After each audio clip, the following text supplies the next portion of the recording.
America में जब एक कैदी को फांसी की सज़ा सुनाई गई तो वहाँ के कुछ साइंसदानों ने सोचा कि क्यों न इस कैदी पर कुछ तजुर्बात किए जाएं।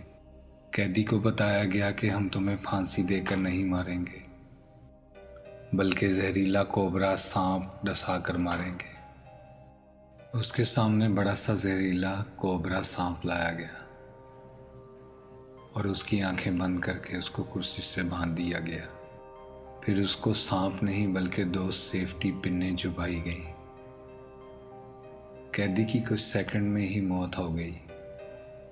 पोस्टमार्टम के बाद ये पाया गया कि कैदी के जिस्म में सांप के जहर जैसा ही जहर है। अभी ये जहर कहाँ से आया जिसने इस कैदी की जान ले ली? वो जहर इसके जिस्म ने ही सदमे में जारी किया था। इसके बाद साइंसदान इस नतीजे पर पहुंचे कि हमारे हर अमल में मुस्बत या मनफी तवानाई बनती है और वो हमारे जिस्म में इसी के मुताबिक हार्मोन्स तैयार करती है। याद रखो, 75% बीमारियों की वजह मनफी सोच ही हुआ करती है। आज इंसान खुद ही अपनी मनफी सोच से खुद को ख़त्म कर रहा है। अपनी सोच हमेशा मुस्बत रखें और सदा खुश रहें।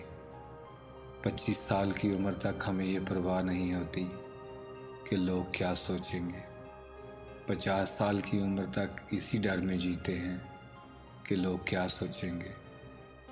50 साल के बाद पता चलता है कि कोई हमारे बारे में सोच ही नहीं रहा था। ज़िंदगी खूबसूरत है, इसीलिए हमेशा खुश रहें।